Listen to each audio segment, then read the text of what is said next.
Big boss season 6 episode 86. അപ്പോൾ ഇന്നത്തെ എപ്പിസോഡിൻ്റെ highlight എന്ന് പറഞ്ഞാൽ രണ്ട് കാര്യങ്ങളാണ്. ഒന്ന് ജിൻഡോ ജാസ്മിൻ തമ്മിലുള്ള അടി, രണ്ട് ജിൻഡോയുടെ മോട്ടിവേഷൻ.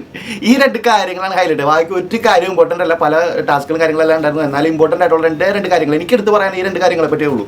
കാരണം ജിൻഡോ ജാസ്മിൻ ആണ് ഇപ്പോൾ നിലവിൽ അവർ പറയുന്ന ഏറ്റവും വലിയ ഫാൻ ഫൈറ്റും കാര്യങ്ങളെല്ലാം നടക്കുന്നത്. അപ്പോൾ എനിക്ക് പേഴ്സണലി ജിൻഡോക്കുള്ളൊരു എതിരാളിയായിട്ട് ജാസ്മിൻ എനിക്ക് ഇതുവരെ തോന്നിയിട്ടില്ല. ഞാൻ എൻ്റെ എല്ലാ വീഡിയോയിലും ഞാൻ പറയുന്നതാണ്, ജാസ്മിൻ എനിക്കൊരു ആവറേജ് പ്ലെയർ എന്നല്ലാണ്ട് അതിൽ കൂടുതലൊന്നും എനിക്ക് പറയാൻ പറ്റില്ല.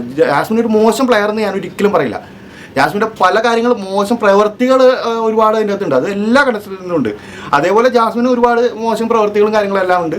അതുകൊണ്ട് തന്നെ മോശം പ്ലെയർ എന്ന് എനിക്ക് ജാസ്മിനെ പറയാൻ പറ്റില്ല. പക്ഷേ ജാസ്മിൻ ഒരു ഓവർ ഹൈപ്പഡ് ആയിട്ടുള്ള പ്ലെയർ ആണെന്ന് ഞാൻ പറയുള്ളൂ. കാരണം ബിഗ് ബോസിൻ്റെ അകത്തുള്ള ആളുകളായാലും ബിഗ് ബോസിൻ്റെ പുറത്തുള്ള ആളുകളായാലും എല്ലാവരും കൂടി വെറുതെ ഹൈപ്പ് കയറ്റി വിടുന്നവരാണ്ട് അതിൻ്റെ അകത്ത് ഒരു മൈൻഡ് ഗെയിമോ കാര്യങ്ങളോ ഒന്നും ഇറക്കാത്ത ഒരാളാണ് ജാസ്മിൻ. അതുകൊണ്ട് തന്നെ ജിൻഡോയെ പോലുള്ളൊരു പ്ലെയറിന് എനിക്ക് ജാസ്മിന് ഇതുവരെ എതിരായിട്ട് എനിക്ക് തോന്നിയിട്ടില്ല. വേറെ മറ്റു കണ്ടസ്റ്റന്റുകളെ ഒരു തരത്തിൽ ഇവരായിട്ട് കമ്പയർ ചെയ്യാൻ പറ്റില്ല, അത് വേറൊരു കാര്യം. കാരണം ബാക്കിയുള്ളതെല്ലാം ഒരാൾ പോലും എടുത്ത് പറയാനില്ല, എല്ലാം ഒരേ ലെവലിൽ കളിക്കുന്നതാണ്. അതിൽ ഒരേ ഒരാൾ ജിൻഡോക്ക് എതിരായിട്ട് എനിക്ക് നിലവിൽ ഞാൻ പറയുന്നത്, ജിൻഡോക്ക് കോമ്പറ്റീഷനായിട്ട് അതിൽ നിൽക്കാൻ എൻ്റെ പേഴ്സണൽ അഭിപ്രായത്തിൽ അതിൽ ഒരേ ഒരാളേ ഉള്ളൂ, അത് അഭിഷേകാണ്. അല്ലാണ്ട് എനിക്ക് വേറൊരാളെയും അതിൽ ജിൻഡോക്കൊപ്പം മൈൻഡ് ഗെയിം കളിക്കുന്ന ഒരു ഇത്. പക്ഷേ മൈൻഡ് ഗെയിം കളിക്കുന്ന കാര്യത്തിലാണെങ്കിൽ പോലും അഭിഷേകിനെ കൺസിഡർ ചെയ്യുമ്പോൾ അഭിഷേക് ഒരു അതായത് ടാസ്കുകൾ ജയിക്കുക എന്നല്ലാണ്ട് അതിനപ്പുറത്തോട്ട് മൈൻഡ് ഗെയിമിലോട്ട് ഒരു അതായത് ഒരു ഇൻപുട്ട് ഇറക്കി പ്രേക്ഷകരായിട്ട് കണക്ട് ആവാനായിട്ട് അങ്ങനത്തെ ഒരു മാസ് ഗെയിം ഇറക്കുക അങ്ങനത്തെ കാര്യങ്ങളിലോട് അഭിഷേക് എത്തിയിട്ടില്ലെങ്കിലും ടാസ്കുകൾ വരുമ്പോഴും സംസാരിക്കുന്ന ആർഗ്യുമെൻറ്റ് കാര്യങ്ങൾ വരുമ്പോഴും എല്ലാം അഭിഷേക് നല്ല രീതിയിൽ കത്തി നിൽക്കാറുണ്ട്. അപ്പോൾ അങ്ങനെ വെച്ച് നോക്കുമ്പോൾ എനിക്ക് ജിൻഡോക്ക് ഒരു എതിരാളി എന്ന് പറയാനായിട്ട് അഭിഷേക് മാത്രമേ തോന്നിയിട്ടുള്ളൂ. പിന്നെ ജാസ്മിനെ പറ്റി പറയുന്നത് പറഞ്ഞാൽ ഓവർ ഹൈപ്പഡാണ്. ജാസ്മിന് വേണ്ടി ഒരുപാട് നെഗറ്റീവായിട്ടുള്ള കണ്ടന്റുകൾ കാര്യങ്ങളെല്ലാം ഇട്ട് അതിൻ്റെ ബിഗ് ബോസിൻ്റെ ക്രൂ തന്നെയാണ് അങ്ങനത്തെ കാര്യങ്ങളെല്ലാം ഇട്ട് ജാസ്മിനെ ഹൈപ്പ് ചെയ്ത് വിടുന്നത്. കാരണം എല്ലാ പബ്ലിസിറ്റിയാണ്, നെഗറ്റീവ് ആയാലും പോസിറ്റീവ് ആയാലും പബ്ലിസിറ്റി എന്ന് പറഞ്ഞ കാര്യം പബ്ലിസിറ്റിയാണ്. ഇപ്പോൾ എനിക്കൊന്നും ഒരു ബിഗ് ബോസ് ആണെന്നൊരു വീട്ടിലെ ഒരു കൊച്ചു കുട്ടിയോട് പോലും പോയി ചോദിച്ചാൽ ജാസ്മിൻ ആരാണെന്ന് ചോദിച്ചു കഴിഞ്ഞാൽ അറിയാൻ പറ്റും, ഇതാരും ജാസ്മിൻ അല്ലേ എന്ന് പറയും. കാരണം പ്രേക്ഷകരുടെ മൈൻഡിലോട്ട് ആ ഒരു പേര് രജിസ്റ്റർ ചെയ്തെടുക്കാനായിട്ട് ബിഗ് ബോസിൻ്റെ ക്രൂവിന് പറ്റിയിട്ടുണ്ട്. അത് ജാസ്മിന് കിട്ടിയിട്ടുള്ള സപ്പോർട്ട് തന്നെയാണ് ബിഗ് ബോസിൻ്റെ ഭാഗത്തുനിന്ന്. വേറെ അത് അവർക്ക് ആരെ വേണമെങ്കിലും അങ്ങനെ ചെയ്യാം. കാരണം അതിൽ അവർക്ക് ചെയ്യാൻ പറ്റുന്ന കാര്യങ്ങളെന്ന് വെച്ചാൽ അവരുടെ കണ്ടന്റുകൾ ആരുടെ കണ്ടന്റുകൾ കൂടുതൽ പുറത്ത് പോകണം, ആരുടെ കണ്ടന്റുകൾ കൂടുതൽ ഹൈലൈറ്റ് ചെയ്ത് നിൽക്കണമെന്നൊക്കെ അവർക്ക് തീരുമാനിക്കാം. അപ്പോൾ ആ ഒരു രീതിയിൽ ജാസ്മിൻ്റെ കയ്യിൽ നിന്ന് കിട്ടുന്നത് എല്ലാം നെഗറ്റീവായിട്ടുള്ള കണ്ടന്റാണ്. എന്നാൽ അത് വെച്ച് പബ്ലിസിറ്റി ആക്കുന്ന രീതിയിൽ അങ്ങനെ വലിയൊരു ഇമ്പാക്റ്റ് ജാസ്മിൻ എന്നൊരു പേര് വെച്ച് അവർ ഉണ്ടാക്കിയെടുത്തത്. അല്ലാണ്ട് ജാസ്മിൻ അതിൻ്റെ അകത്ത് ഒരു മൈൻഡ് ഗെയിം കളിച്ചിട്ടില്ല. ഇപ്പോൾ ടാസ്കുകൾ കൊടുക്കുമ്പോഴാണെങ്കിൽ എല്ലാത്തിലും ഒരു ആവറേജ് പ്ലെയർ എന്നല്ലാണ്ട് വേറെ മാസ കളികളൊന്നും അതിലോട്ട് ജാസ്മിൻ അറിയില്ല. മൈൻഡ് ഗെയിം ആണെങ്കിലും അറിയില്ല. ആകെയുള്ളൊരു പ്ലസ് പോയിന്റ് എന്ന് വെച്ചാൽ ജാസ്മിൻ്റെ ഒപ്പം സംസാരിച്ച് നിൽക്കാൻ ഹൗസിൽ ഒരാൾക്കും പറ്റില്ല. കാരണം ജാസ്മിൻ ഏത് ലെവൽ വരെയും പോകും. നമ്മളൊക്കെ ചിലവരോടല്ല, അവരോട് സംസാരിച്ച് തന്നു കഴിഞ്ഞാൽ നമ്മൾ നാറൊന്നും പറയില്ല, ആ ഒരു ലെവലിൽ ജാസ്മിൻ സംസാരിച്ചാൽ. അല്ലാത്തൊരു ഭാഗത്ത് ജാസ്മിനെ ഒരു എൻ്റർടൈനർ ആണോ എന്ന് ചോദിച്ചു കഴിഞ്ഞാൽ അതായത് നോർമലി നിൽക്കുന്ന ടൈമിൽ ജാസ്മിൻ്റെ കുറേ ഫൺ എലമെൻസും കാര്യങ്ങളൊക്കെ ഉണ്ട്. അതൊക്കെ എനിക്ക് പേഴ്സണലി ഞാൻ എൻജോയ് ചെയ്യാറുള്ള കാര്യമാണ്. അതുകൊണ്ട് തന്നെ ജാസ്മിന് ഞാൻ മോശം കണ്ടസ്റ്റൻ്റ് എന്ന് പറയില്ല, എന്നൊരു സ്ട്രോങ് പ്ലെയർ എന്ന് പറയില്ല, ഒരു ആവറേജ് പ്ലെയർ എന്നേ പറയുള്ളൂ. അതുകൊണ്ട് ജിൻഡോക്ക് എതിരായിട്ട് ജാസ്മിൻ ഒരിക്കലും കൺസിഡർ ചെയ്യില്ല. പിന്നെ ജാസ്മിൻ ജിൻഡോ തമ്മിലുള്ള ഫൈറ്റ് വരുമ്പോൾ സോഷ്യൽ മീഡിയയിൽ ഏറ്റവും കൂടുതൽ, അതായത് ബിഗ് ബോസ് ഫോളോ ചെയ്യുന്നവർക്ക് മനസ്സിലാവും, സോഷ്യൽ മീഡിയയിൽ ഏറ്റവും കൂടുതൽ ഹൈപ്പ് വരുന്നൊരു കോംബോ ആ ഒരു കോംബോ തന്നെ ആയിക്കോളൂ. ജാസ്മിൻ ഇപ്പോൾ കുറച്ച് ദിവസമായിട്ട് ജിൻഡോ ആയിട്ട് കോംബോ പിടിക്കാനൊക്കെ നോക്കി, പക്ഷേ ജിൻഡോ നിൽക്കില്ല എന്ന് നമ്മൾ ആദ്യം പറഞ്ഞിട്ടുണ്ട്. ജിൻഡോ ആ ഒരു കോംബോക്ക് നിന്ന് കൊടുക്കില്ല എന്ന് നമ്മൾ പറഞ്ഞിട്ടുണ്ടായിരുന്നു. അത് ജാസ്മിൻ്റെ മുളയിലെ നുള്ളി കളഞ്ഞ പോലെയാണ് നോക്കുന്നത്. കാരണം ജാസ്മിന് മനസ്സിലായി ഇനി നടക്കില്ല. അതിൽ ഇന്നത്തെ എപ്പിസോഡിൽ ആ ഒരു പ്രശ്നം ഉണ്ടാവാൻ കാരണം, ജാസ്മിനും ജിൻഡോയും കൂടെയുള്ള പ്രശ്നം ഉണ്ടാവാൻ കാരണം ഗബ്രി എന്നുള്ളൊരു പേരാണ്. അതായത് ജാസ്മിൻ ഇപ്പോഴും ആ ഒരു കണ്ടസ്റ്റൻറ്റിൽ നിന്ന് ഗബ്രിയിൽ നിന്ന് ഇപ്പോഴും വിട്ട് മാറിയിട്ടില്ല. ജാസ്മിൻ ഇപ്പോഴും ആ ഒരു ഓർമ്മയിൽ ജീവിക്കാൻ. അതാണ് എനിക്ക് മനസ്സിലാകാത്തത്. ഒരു കമ്മിറ്റഡ് ആയിട്ടുള്ളൊരു പെൺകുട്ടി അകത്ത് പോയിട്ട് അയാളെ പറ്റി പോലും ചിന്തിക്കാണ്ട് ഇതുപോലെ ഒരാളെ പറ്റി ചിന്തിച്ചെടുക്കുക, അത് ഫ്രണ്ട്ഷിപ്പ് ഒന്നുമല്ല. ആ കുട്ടിക്ക് എന്തോ ഗബ്രി എന്ന് പറഞ്ഞു കഴിഞ്ഞാൽ ഒരു പ്രാന്തായി മാറിയ പോലെയാണ് തോന്നുന്നത്. ഗബ്രിക്ക് പ്യുവർ ഗെയിം ആയിരുന്നുള്ള കാര്യം ഗബ്രി പുറത്തിറങ്ങിയിട്ട് പറഞ്ഞ കാര്യങ്ങൾ മനസ്സിലായി. അതൊരു മണ്ടനാണെന്ന് പറയാൻ പറ്റുള്ളൂ. കാരണം അമ്മാതിരി പൊട്ടത്തരങ്ങളാണ് ഗബ്രി പുറത്തിറങ്ങി ഇൻ്റർവ്യൂവിലും കാര്യങ്ങളൊക്കെ വിളിച്ച് പറയുന്നത്. ജാസ്മിൻ്റെ വാപ്പ പറഞ്ഞിട്ടുണ്ടായിരുന്നു, ജാസ്മിൻ്റെ വാപ്പ ഗബ്രിയെ പറ്റി പറഞ്ഞ കാര്യങ്ങൾ നമുക്ക് വീഡിയോ കൂടി പറയാൻ പറ്റില്ല. എന്തായാലും അത്രയ്ക്ക് നല്ല രീതിയിലാണ് ജാസ്മിൻ്റെ വാപ്പ ഗബ്രിയെ പറ്റി പറഞ്ഞത്. അപ്പോൾ എന്തായാലും ഗബ്രിയുടെ കാര്യം നമുക്ക് പുറത്തായതുകൊണ്ട് ഗബ്രിയുടെ കാര്യം നമുക്ക് കൂടുതൽ പറയേണ്ട കാര്യമില്ല. ജാസ്മിൻ ഇപ്പോഴും ആ ഒരു വലയത്തിൽ കിടന്ന് കളിക്കുകയാണ്. ഗബ്രിയെ പറ്റി പറഞ്ഞപ്പോൾ പെട്ടെന്ന് അങ്ങ് പ്രൊവോക്ക് ആവുന്ന ജാസ്മിനാണ് കാണുന്നത്. കാരണം ഒരു വളരെ ഫണ്ണായിട്ട് പോയിക്കൊണ്ടിരുന്ന ഒരു സംസാരത്തിൻ്റെ ഇടയിൽ ജാസ്മിൻ നാഗവല്ലിയായി മാറുന്നതൊക്കെ പറയുന്ന പോലെയാണ്. ഗബ്രിയുടെ പേര് എടുത്തിട്ടതും അതങ്ങ് വല്ലാണ്ട് അങ്ങ് റിയാക്ട് ചെയ്ത് ജാസ്മിൻ വേറൊരു മൈൻഡായി മാറി പോകുന്ന സിറ്റുവേഷനാണ് കാണുന്നത്. അപ്പോൾ ജാസ്മിൻ അവിടെ ഗെയിം കളിക്കാൻ വന്നതാണോ അതോ ഗബ്രി ഇപ്പോഴും ഉണ്ടായിരുന്നെങ്കിൽ മോശമായി പോയാൽ. ജിൻഡോ ആ സമയത്ത് ജാസ്മിനോട് പറയുന്ന കാര്യങ്ങൾ കറക്റ്റാണ്. നീ ഗബ്രിയിൽ നിന്ന് വിട്ട് നിൽക്കുന്നതാണ് ഏറ്റവും കൂടുതൽ, നീ ആ ഓർമ്മയിലേക്ക് തിരിച്ചു പോകണ്ടെന്ന് പറഞ്ഞു കൊടുക്കുന്നത്. പ്രേക്ഷകർ എന്ത് പറയുന്നു അതാണ് കറക്റ്റ് കാര്യങ്ങളാണ് ജിൻഡോയുടെ ജാസ്മിന് പറഞ്ഞു കൊടുക്കുന്നത്. കാരണം ഗബ്രി പോയി കഴിഞ്ഞാൽ ജാസ്മിനുള്ള ഗെയിമുകളും കാര്യങ്ങളും എടുത്ത് നോക്കുകയാണെങ്കിൽ ഒരുപാട് നല്ല കാര്യങ്ങളുണ്ട്. ആ ഒരു കോംബോ പിടിച്ചിരുന്ന അതിൻ്റെ അകത്ത് ഇരുന്ന് ആളുകൾ ഇറിറ്റേറ്റ് ചെയ്ത് മാറി ജാസ്മിൻ എന്നൊരു എൻ്റർടൈനറെ നമുക്ക് കിട്ടിയത് ഗബ്രി പോയതിന് ശേഷമാണ്. അപ്പോൾ അത്രയും നല്ലൊരു കാര്യത്തിലോട്ട് പറഞ്ഞു കൊടുക്കുമ്പോൾ ജാസ്മിൻ അങ്ങ് പ്രൊവോക്കായിട്ട് ജാസ്മിൻ ഇപ്പോഴും ജാസ്മിൻ്റെ ഹൗസിലുള്ളവർ പറഞ്ഞു, ജാസ്മിനോട് ലാലേട്ടൻ പറഞ്ഞു, ജാസ്മിനോട് സ്വന്തം വാപ്പ ഉമ്മയും വരെ പറഞ്ഞു. എന്നിട്ടും ജാസ്മിന് മനസ്സിലാകുന്നില്ല എന്ന് പറഞ്ഞാൽ ജാസ്മിന് ഗബ്രി എന്ന് പറഞ്ഞു കഴിഞ്ഞാൽ വേറെ എന്തൊക്കെയോ ഒരു റിയാക്ഷനാണ്. അത് പുറത്തിറങ്ങി ജാസ്മിൻ തന്നെ പറയണം. കാരണം അത്രയും പറഞ്ഞു കൊടുക്കാൻ പറ്റുന്നതിൻ്റെ എക്സ്ട്രീം അവരുടെ വീട്ടുകാർ വന്ന് പറഞ്ഞ് മനസ്സിലാക്കി കൊടുത്തിട്ടുണ്ട്. അഫ്സൽ പുറത്തുണ്ട് എന്ന് പറഞ്ഞിട്ട് പോലും, അത് ജാസ്മിനെ സംബന്ധിച്ചോളം പുറത്ത് ജാസ്മിനെ കമ്മിറ്റഡ് ആയിട്ടുള്ള ആൾ കാത്തിരിക്കുന്നു എന്നുള്ള ലെവലിലാണ് ജാസ്മിൻ്റെ വാപ്പയും പറഞ്ഞു കൊടുത്തിട്ട് പോയിരിക്കുന്നത്. എന്നിട്ട് പോലും ഇപ്പോഴും അത് പറയാണ്ട് ഗബ്രിയുടെ കാര്യം പറഞ്ഞിരിക്കുന്നുണ്ടെങ്കിൽ അത് വേറെ ലെവലിൽ പോയി ആ കാര്യങ്ങൾ. ജാസ്മിന് ഗബ്രിയുടെ അത്രയ്ക്ക് അങ്ങ് അടുത്ത് പോയി. അപ്പോൾ അതെന്തായാലും നമുക്ക് അവിടെ മാറ്റി വെച്ചിട്ട് ഇന്നത്തെ മെയിൻ ഹൈലൈറ്റ് എന്ന് പറഞ്ഞു കഴിഞ്ഞാൽ ജിൻഡോയുടെ മോട്ടിവേഷൻ സ്പീക്കാണ്. അതായത് ജിൻഡോയെ തന്നെ മോട്ടിവേറ്റ് ചെയ്യാനാണ് പറഞ്ഞത്. പക്ഷേ സത്യം പറയാലോ, കേട്ടിരുന്ന ഞാൻ വരെ ഒരു വലിയൊരു മോട്ടിവേഷൻ സ്പീച്ച് കേട്ട ഒരു ലെവലിലോട്ട് എത്തിയ പോലെ.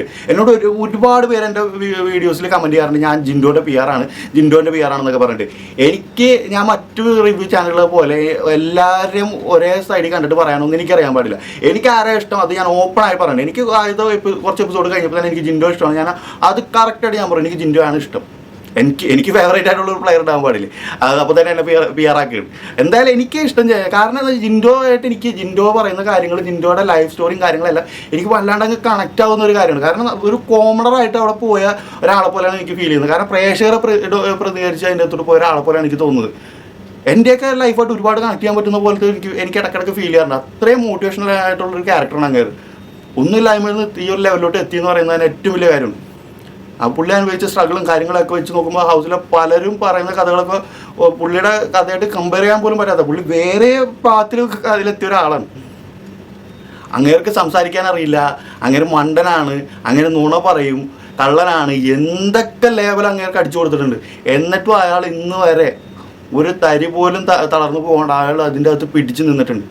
ഈ സിബിനെ പോലുള്ള അടിപൊളി BB മെറ്റീരിയലുകൾ വന്നിട്ട് പിടിച്ച് നിൽക്കാൻ പറ്റാണ്ട് തകർന്നു പോയ സിറ്റുവേഷൻ ഉണ്ടായിരുന്നു. അവിടെയും നമ്മൾ BB മെറ്റീരിയലേ അല്ല എന്ന് പറഞ്ഞൊരു കണ്ടസ്റ്റൻറ്റ് ജിൻഡോ ഈ ഒരു ലെവലിൽ പിടിച്ചെത്തിയിട്ടുണ്ടെങ്കിൽ അത് തന്നെയാണ് ഏറ്റവും വലിയ മോട്ടിവേഷൻ. ഞാൻ സത്യം പറഞ്ഞാൽ ബിഗ് ബോസ് എന്ന് പറഞ്ഞ ഷോ വെറുതെ ഇരിക്കുകയായിരുന്നു, കാണാൻ താല്പര്യം. ലൈവ് എന്ന് പറഞ്ഞ ഭാഗത്തോട്ടേ നോക്കാണ്ട് എപ്പിസോഡ് കാണാൻ ടൈം കിട്ടിയാൽ മാത്രം കാണുന്ന ലെവലിലോട്ട് എത്തിയിരിക്കുന്ന സിറ്റുവേഷനാണ് ജിൻഡോയുടെ ഇന്നത്തെ ആ ഒരു മോട്ടിവേഷൻ സ്പീക്ക്. ഇനി ഞാൻ എന്തായാലും ഈ സീസൺ ഫുള്ള് ഞാൻ കാണുമെന്ന് ഉറപ്പിച്ചു. കാരണം ജിൻഡോ എന്നുള്ള ഒരാൾക്ക് വേണ്ടി മാത്രമേ ഈ ഇനിയുള്ള എപ്പിസോഡുകൾ കാണാം.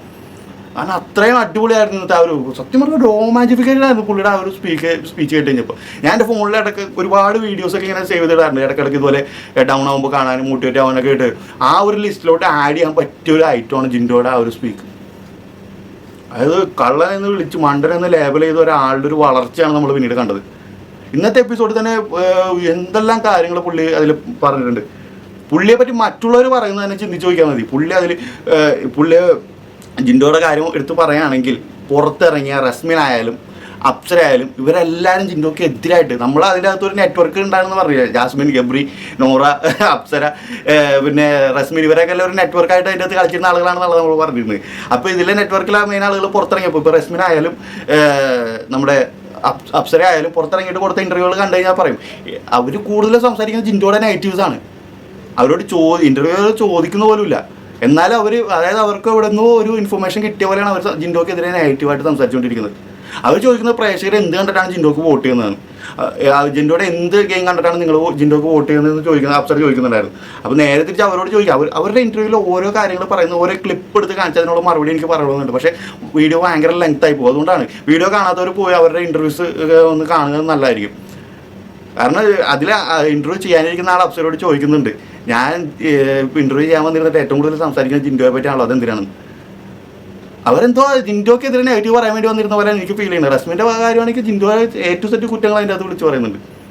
അവരോട് ചോദിക്കാൻ എന്തുകൊണ്ടാണ് ജിൻഡോക്ക് നിങ്ങൾ വോട്ട് ചെയ്യുന്നതെന്ന്. പിന്നെ ഇവർക്കൊക്കെ വോട്ട് കിട്ടാൻ വേണ്ടി ഇവരെന്താ ചെയ്തത് എന്നുള്ളൊരു ചോദ്യം തിരിച്ചു ചോദിച്ചു കഴിഞ്ഞാൽ തീരാവുന്ന പ്രശ്നമുള്ളൂ. പിന്നെ ഇൻ്റർവ്യൂ ചെയ്യാനിരിക്കുന്ന ആളുകൾ മാന്യത ഉള്ളതുകൊണ്ട് ചോദിക്കുന്നില്ല എന്നുള്ളൂ. അപ്പോൾ അവരൊക്കെ ഒരു പ്രത്യേക ഒരു അജണ്ടയോടുകൂടി പുറത്ത് വന്നിട്ട് ഇപ്പോൾ പ്രവർത്തിക്കുന്ന പോലെ എനിക്ക് ഫീൽ ചെയ്യുന്നത്. നല്ല ശക്തമായ രീതിയിൽ പുള്ളിയെ തകർക്കാനായിട്ട് ശ്രമിക്കുന്നുണ്ട് എല്ലാ ഭാഗത്തു നിന്നും. ബിഗ് ബോസിൻ്റെ അകത്തു നിന്നായാലും പുറത്തു നിന്നായാലും നല്ല രീതിയിൽ പുള്ളിയെ തകർക്കാൻ ശ്രമിക്കുന്നുണ്ട്. പക്ഷെ പുള്ളി ക്രിയേറ്റ് ചെയ്തെടുത്താക്കുന്ന ഒരു ഫാൻ ബേസ് എന്ന് പറയുന്നത് ഫാമിലി ഓഡിയൻസിൻ്റെ ഒരു സപ്പോർട്ടാണ് പുള്ളി ക്രിയേറ്റ് ചെയ്തെടുത്താക്കുന്നത്. അത് ഒരു ഗിമിക്കും ഇതുപോലെ ഒരു കോംബോയോ ഒന്നും പിടിക്കാണ്ട് ഒറ്റക്ക് നിന്ന് കളിച്ച് പൊരുതി നേടി ഇവിടം വരെ എത്തിയതാണ്. ഒരു BB മെറ്റീരിയൽ അല്ലാത്ത ഒരാൾ. ഇതുവരെ നമ്മൾ കണ്ട ബിഗ് ബോസുകളിൽ നിന്ന് ഒരു വ്യത്യസ്തമായിട്ടുള്ളൊരു ഗെയിം അതിൽ ഇറക്കി അതിൽ മുന്നേറി വന്ന ഒരാളാണ്. അപ്പോൾ പറയും പുള്ളി ഗെയിമൊക്കെ പഠിച്ചിട്ട് വന്നതാണ്, അങ്ങനെയാണ് ഇങ്ങനെയാണെന്നൊക്കെ ഇന്റർവ്യൂവിൽ റസ്മിനൊക്കെ പറയുന്നത്. പുള്ളി ബിഗ് ബോസിൻ്റെ A to Z കാര്യങ്ങൾ പഠിച്ചിട്ട് വന്നിരിക്കുകയാണെന്നൊക്കെ പറഞ്ഞുള്ള കാര്യങ്ങളൊക്കെ പറയുന്നുണ്ട്. നമ്മളിപ്പോൾ ഒരു ഗെയിമിലോട്ട് ഇറങ്ങുമ്പോൾ ഒരു എക്സാമ്പിൾ ഒരു ക്രിക്കറ്റ് അല്ലെങ്കിൽ ഒരു ഫുട്ബോൾ, നമ്മൾ ആ ഒരു ഗെയിമിലോട്ട് ഇറങ്ങുമ്പോൾ അത് പഠിച്ചിട്ട് ഇറങ്ങിയാലേ നമുക്ക് കളിക്കാൻ പറ്റുള്ളൂ. അതിന് അല്ലാണ്ട് ഒന്നും അറിയാണ്ട് പോയി ക്രിക്കറ്റിൻ്റെ ABCD അറിയാണ്ട് ഇറങ്ങി ക്രിക്കറ്റ് കളിക്കാൻ നിന്ന് കഴിഞ്ഞാൽ എങ്ങനെ ജയിക്കാൻ പറ്റും? അപ്പോൾ പഠിച്ചിട്ട് വന്നാണെന്ന് പറയുന്നത് ഒരു നെഗറ്റീവായിട്ടും, ഒന്നും അറിയാണ്ട് അവർ കയറി ചെന്ന് ഫ്ലോയിൽ അങ്ങ് പോകാന്നുള്ള രീതിയിൽ പോയ ആൾക്കാരുടെ കാര്യങ്ങളാണ് ശരിയെന്ന് പറയുന്ന ഏത് രീതിയിൽ എനിക്ക് മനസ്സിലാകുന്നില്ല. റസ്മിനൊക്കെ ഏറ്റവും കൂടുതൽ കുറ്റം പറയുന്നത് ജിൻഡോ ഗെയിം പഠിച്ചിട്ട് വന്നാണെന്ന്. അത് നല്ലതല്ലേ? ജിൻഡോ ഗെയിം പഠിച്ചിട്ട് വന്നത് അയാളുടെ മിടുക്ക്. നിങ്ങളൊന്നും പഠിക്കാണ്ട് അതിനകത്ത് പോയിട്ട് ഇപ്പോൾ പുറത്തിരിക്കുന്നത് നിങ്ങളുടെ പ്രശ്നം. അതേ എനിക്ക് അവരോട് പറയാനുള്ളൂ. അപ്പോൾ ജിൻഡോയുടെ മോട്ടിവേഷൻ സ്പീച്ചിലോട്ട് ഇന്നത്തെ എപ്പിസോഡിൽ നിന്ന് മാറ്റി അത് ഇനി പ്ലസ് എപ്പിസോഡിൽ ഇട്ടിരുന്നെങ്കിൽ കംപ്ലീറ്റ് വിശ്വാസം പോയേനെ. പക്ഷെ ഇന്ന് അതും എന്തോ ഭാഗ്യത്തിന് മെയിൻ എപ്പിസോഡിൽ ഇട്ട്. സത്യം പറഞ്ഞാൽ ജിൻഡോൻ്റെ ഒരു പ്രവൃത്തികൾ നല്ല നല്ല കാര്യങ്ങൾ വരുമ്പോൾ അത് എപ്പിസോഡിൽ നിന്ന് മുക്കാറാണ് പതിവ്. എന്തോ ഭാഗ്യത്തിന് ഇന്ന് വേറെ കണ്ടന്റൊന്നും ഇല്ലാത്തതുകൊണ്ടാണ് തോന്നുന്നത് എപ്പിസോഡിലോട്ട് വന്ന് കിട്ടി ഭാഗ്യത്തിന്. അതിന് ഒരുപാട് പേർക്ക് കിട്ടും. ജിൻഡോക്ക് സപ്പോർട്ട് കയറുള്ളൂ. ആ ഒരു സപ്പോർട്ടിന് ജാസ്മിൻ ഒരിക്കലും ഒരു എതിരാളിയല്ല. പിന്നെ ജിൻഡോക്കെതിരെ പ്രവർത്തിക്കുന്ന ആളുകളെല്ലാം ജാസ്മിൻ ഫാൻസ് ആണെന്നുള്ളൊരു തെറ്റിദ്ധാരണ പൊതുവേ ഉണ്ട്. ജാസ്മിൻ ഫാൻസ് എന്ന ലേബലിൽ മറ്റു ടീമുകളുടെ ഫാൻസ് ജിൻഡോക്കെതിരെ കളിക്കുന്നുണ്ട്. അതും മറ്റൊരു കാര്യമാണ്. ജിൻഡോക്കെതിരെ വരുന്ന എല്ലാം ജാസ്മിൻ ഫാൻസ് എന്നാണ് പൊതുവേ പറയുന്നത്. ജാസ്മിൻ ഫാൻസ് എന്ന ലേബൽ ഇട്ടിട്ട് മറ്റു ടീമുകളുടെ ഒരുപാട് കണ്ടസ്റ്റന്റുകളുടെ ഫാൻസ് ഇതിൻ്റെ ഇടയിൽ കിടന്ന് കളിക്കുന്നുണ്ട്. അപ്പോൾ ഏത് രീതിയിൽ നോക്കിക്കഴിഞ്ഞാലും ജിൻഡോ മുന്നേറുന്നത് വെച്ചാൽ വളരെ സ്ട്രഗിൾ ചെയ്ത് തന്നെയാണ് മുന്നോട്ട് പോയിക്കൊണ്ടിരിക്കുന്നത്. കാരണം ഏത് സൈഡിൽ നിന്നും പുള്ളിക്ക് തകർക്കാനായിട്ട് ആളുകൾ നോക്കുന്നുണ്ട്. അപ്പോൾ ആ ഒരു സിറ്റുവേഷനിൽ ഇത്രയും കഴിവുകൾ, അയാളുടെ പരിമിതികളുണ്ട്, ഒരുപാട് പരിമിതികളുണ്ട്. ലാലേട്ടൻ വരെ വന്നിട്ട് പുള്ളിയെ ടോർച്ചർ ചെയ്തിട്ട് പോകുന്നതാണ് എല്ലാ എപ്പിസോഡിലും. പുള്ളി ഒരു മണ്ടനാക്കി തന്നെയാണ് എല്ലാ വീക്കെൻഡ് എപ്പിസോഡിലും ചിത്രീകരിക്കുന്നത്. എന്നിട്ടും പുള്ളി പിടിച്ചതിൻ്റെ അകത്ത് നിൽക്കുന്നുണ്ടെങ്കിൽ പുള്ളിക്കെതിരെ വരുന്ന ഫിസിക്കൽ അസോൾട്ട് പോലും പുള്ളി അതിൻ്റെ അകത്തുനിന്ന് തകർത്താടിയിരുന്നെങ്കിൽ എന്നേ ഫിസിക്കൽ അസോൾട്ടിൻ്റെ പേരിൽ പുറത്തു കൊണ്ട ഒരാളാണ്. പുള്ളിയെ അർജുനായാലും അഭിഷേക് ആയാലും ബ്ലോക്ക് ചെയ്യുമ്പോഴും പിടിച്ച് മാറ്റുമ്പോഴെല്ലാം അവരുടെ ഫാൻസ്, ഇപ്പോൾ അർജുൻ ഫാൻസ് ആയാലും പിന്നെ അഭിഷേകിൻ്റെ ഫാൻസ് ആയാലും ഇവരെല്ലാം പറയുന്നുണ്ട് ജിൻഡോയെ തൂക്കി എറിഞ്ഞു, ജിൻഡോയെ മലർത്തടിച്ചു എന്നൊക്കെ. ജിൻഡോ അവിടെ ഒരു സ്റ്റെപ്പ് പിന്നോട്ട് ഇറങ്ങി നിൽക്കുന്നതാണ്. കാരണം ജിൻഡോയുടെ പവർ എടുത്തു കഴിഞ്ഞാലുള്ള സിറ്റുവേഷൻ എന്താണ് ജിൻഡോ തന്നെ പറഞ്ഞിട്ടുണ്ട്. ഒരിക്കലും ഒരു ഫിസിക്കൽ അസോൾട്ടിൻ്റെ പേരിൽ പുറത്ത് പോരുന്നുള്ളൊരു ഉറച്ച തീരുമാനത്തിൽ പുള്ളി കളിക്കുന്നതുകൊണ്ട് മാത്രമാണ് പുള്ളി അവിടെ എല്ലാവരും പുള്ളിയായിട്ട് ടോർച്ചർ ചെയ്തിട്ടും പുള്ളി അവിടെ ഇറങ്ങി നിന്നത്. അപ്പോൾ ഇതൊക്കെ കൊണ്ട് തന്നെയാണ് എനിക്ക് ജിൻഡോയെ ഇത്രയ്ക്ക് ഇഷ്ടം. പിന്നെ ഇന്നത്തെ എപ്പിസോഡിൽ വേറെ എടുത്തു പറയേണ്ട കാര്യങ്ങളൊന്നും ഇല്ലാത്തതുകൊണ്ട് ഈ രണ്ട് കാര്യങ്ങൾ പറഞ്ഞ് അവസാനിപ്പിക്കാം. എന്തായാലും ബാക്കി കാര്യങ്ങൾ നാളത്തെ എപ്പിസോഡ് കണ്ടിട്ട് സംസാരിക്കാം. അതുവരെ ബൈ.